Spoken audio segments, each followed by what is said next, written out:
Hello parents, कैसे हैं आप सब। Hope you all are doing well. आज का जो टॉपिक है वो बच्चों की राइटिंग प्रॉब्लम से रिलेटेड है। बहुत सारे पेरेंट्स को इशू होता है कि बच्चे लिखना नहीं चाहते हैं, पेंसिल पकड़ना नहीं चाहते हैं।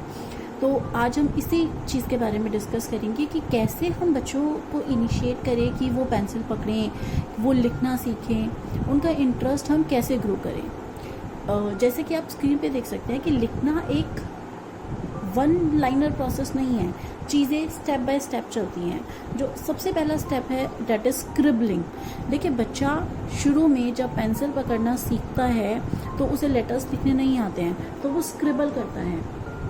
बच्चा पेंसिल इसलिए नहीं पकड़ना चाहता है क्योंकि स्क्रिबलिंग जब वो करता है, क्योंकि जब भी हम कोई भी पेंसिल या क्रेयॉन पकड़ते हैं तो उसके अंदर हमारी इंडेक्स फिंगर, थंब और मिडिल फिंगर यूज़ होती है। तो जब भी बच्चा इंडेक्स फिंगर यूज़ करके और मिडिल फिंगर यूज़ करके पेंसिल पकड़ता है तो उसे यहाँ पे पेन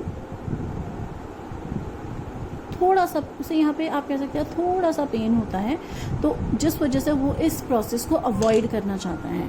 तो हमें क्या करना है, हमें सिर्फ अपने बच्चे के हाथ में कोई भी क्रेयॉन, कोई भी पेंसिल सिर्फ उसके हाथ में देनी है ताकि वो सिर्फ स्क्रबल करे। हमें उसे ये नहीं बोलना है कि बच्चे आपको ये लिखना है, वो लिखना है, नहीं, सिर्फ उसे कुछ भी ड्रॉ करने के लिए दे दीजिए। जो उसका मन करेगा वो ड्रॉ करेगा। आप स्क्रिबलिंग एक्टिविटी बच्चे के साथ हफ्ता ट्राई कीजिए तो बच्चे की जो ग्रिप है पेंसिल के ऊपर, कलर के ऊपर, वो प्रॉपरली बनने लगेगी। तो जो हमारी पहला जो प्रोसेस है डेट इज स्क्रिबलिंग।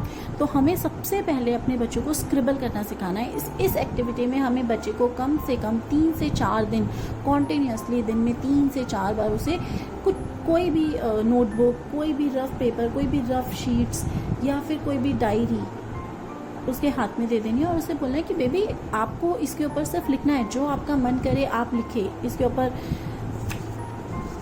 तो इसके ऊपर आपका जो मन करेगा आपको वो लिखना है। तो बच्चा उसी चीज़ को हाथ में, क्योंकि उसे लिखना नहीं आता, उसे सिर्फ अपने हाथ को राइट एंड लेफ्ट चलाना आता है। तो इस राइट एंड लेफ्ट चलाने की एक्टिविटी को ही स्क्रिबल कहते हैं, है ना। तो इस स्क्रिबलिंग एक्टिविटी से क्या होगा कि जो उसकी इंडेक्स फिंगर और मिडिल फिंगर्स के जो पॉइंट्स हैं दैट विल वर्क प्रॉपरली।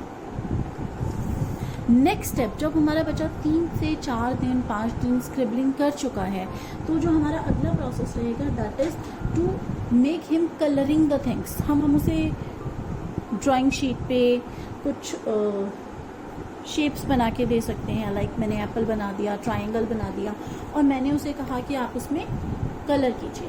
क्रेयांश के साथ मैंने क्या किया था, मैं क्रेयांश के लिए कुछ इस तरीके के कार्ड्स मैंने परचेज़ किए थे स्टोर 99 से। तो these are beneficial in many ways. तो इसके अंदर मैंने इनिशियली उसे कलर करने के लिए बोला, तो this was his initial colouring. वो इस तरीके की कलरिंग इनिशियली करता था। तो धीरे धीरे ये कलरिंग इम्प्रूव होती गई। कुछ इस तरीके की कलरिंग उसने इनिशियल डेज में की थी। सिर्फ एक कार्ड कलर की वजह से खराब हुआ, लेकिन बच्चा अच्छे से प्रॉपरली कलर करना सीख गया। तो वो कुछ इस तरीके की कलरिंग करता था। वो दिन में 1 या 2 कार्ड्स ही कलर करता था। अगर उसने आज कलरिंग की एक्टिविटी की है तो वो 2 दिन बाद नेक्स्ट एक्टिविटी करता था, है ना। तो धीरे धीरे उसकी कलरिंग की एक्टिविटी इम्प्रूव होती गई and he start colouring like this. तो ये उसकी कुछ कलरिंग की शीट्स हैं। तो आप भी इसी तरीके की कुछ शीट्स ट्राई कर सकते हैं जिसमें बच्चा will be easily comfortable to colour, है ना। तो the next step toward after colouring is, जब एक बार बच्चा प्रॉपरली कलर करना सीख गया है, आपने देखा कि वो कलर्स को बाहर नहीं निकाल रहा है, properly with in the outline colour कर रहा है, उसके बाद आप उसे समझाइए कि आपने स्क्रिबल करना सीख लिया है, कलर करना सीख लिया है, अब आप उसे लाइन से इंट्रोड्यूस कराइए, है ना। About standing line, about sleeping line. देखिए, पहले स्टेज में हम अपने बच्चे को सिर्फ स्टैंडिंग लाइन और स्लीपिंग लाइन ही सिखाएंगे। हम डॉट्स लगाएंगे, डॉट्स को जोड़ के स्टैंडिंग लाइन बनाना सिखाएंगे, डॉट्स को जोड़ के स्लीपिंग लाइन बनाना सिखाएंगे। इनिशियल स्टेज पे ऑन फर्स्ट और सेकेंड डे आप छोटी छोटी डॉट्स को इस तरीके से बनाइए और सिर्फ डॉट्स ज्वाइन करने के लिए कहिए, क्योंकि बच्चा जब डॉट्स ज्वाइन करेगा तो उसे ये पता है कि मुझे डॉट्स ज्वाइन करनी है, तो उसका हाथ डायरेक्टली सिर्फ डॉट्स के ऊपर ही चलेगा। तो वो उस चीज़ को थोड़ा सा, आप कह सकते हैं एकदम स्ट्रेट नहीं आएगी, थोड़ी टेढ़ी मेढ़ी जाएगी, बट या it after a practice of 2 to 3 days it will improve definitely. तो जब हम बच्चे को स्टैंडिंग लाइन और स्लीपिंग लाइन सिखा चुके हैं, उसके बाद हमें उसे स्लांटिंग लाइन से इंट्रोड्यूस कराना है। तो स्लांटिंग लाइन से इंट्रोड्यूस कराने के लिए हमें पहला जो प्रोसेस करना है, हमें बच्चों को स्लांटिंग लाइन की डॉट्स लगा के देनी है और बोलना है कि आपको सिर्फ डॉट्स को ट्रेस करना है। हमें एटलीस्ट 1 से 2 वीक्स तक बच्चों को डॉट्स लगा के ट्रेसिंग करानी है। पेरेंट्स प्लीज़ ये ना सोचें कि मैंने 2 दिन ट्रेसिंग करा दी है डॉट्स लगा के, अब बच्चा इजीली लिख पाएगा और आप बच्चे के ऊपर गुस्सा कर रहे हैं कि मैं आपको कब से प्रैक्टिस करा रही हूँ, आप नहीं लिख पा रहे हो। Please you have to take patience for all these, है ना। तो आपको बच्चे को थोड़ा सा टाइम देना होगा, बच्चे को धीरे धीरे उस चीज़ के अंदर इंडल्ज होना पड़ेगा।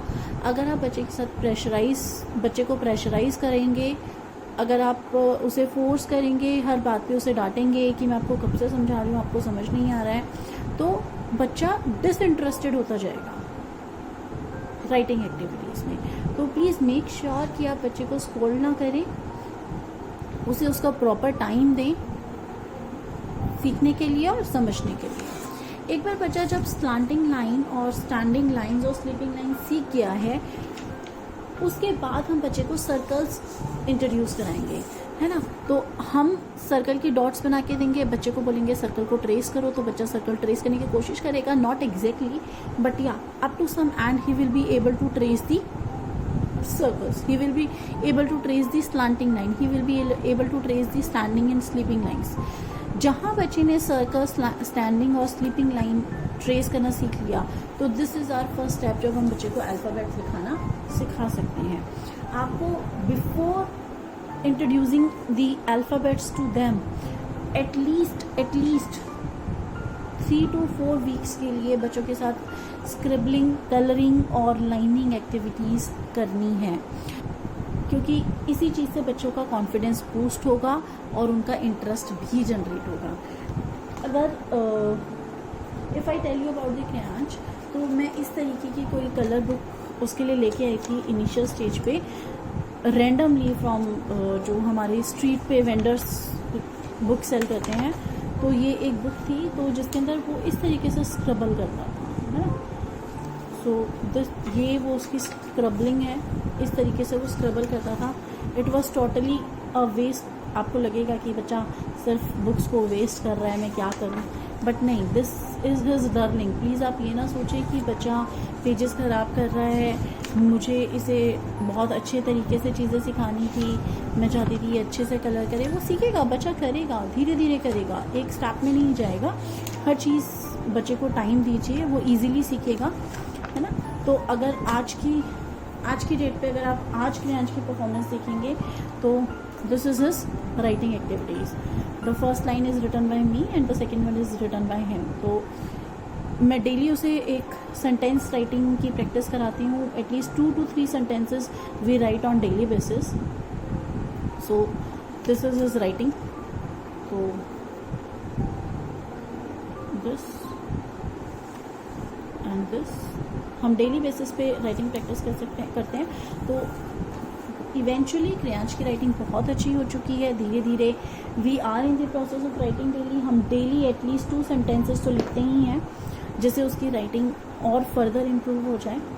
So don't worry parents, this is the process जिसमें हमें बहुत ही पेशेंटली बच्चों को हैंडल करना है, उन्हें स्कोल्ड नहीं करना है, उन्हें उनका टाइम देना है, उन्हें एक प्रोसेस के साथ सिखाना है और जितना ज़्यादा से ज़्यादा हो सके बच्चों का इंटरेस्ट क्रिएट करने की कोशिश करनी है। So this was my experience with crayons कि मैंने उसे कैसे सिखाया। अगर आप लोगों के पास भी कोई सजेशंस हैं जिससे बच्चों को राइटिंग में हेल्प हो सकती है, तो प्लीज़ आप मेरे साथ शेयर कीजिए, ताकि वो मैं और लोगों के साथ शेयर करूं और पेरेंट्स को इन सब चीज़ों से हेल्प मिल सके। आपको आज का वीडियो कैसा लगा प्लीज़ मुझे कमेंट सेक्शन में ज़रूर बताइए। और अगर आपको मेरा और क्रेयॉन्स का एफर्ट अच्छा लगता है तो please like share subscribe to our channel. Thank you so much. Happy parenting.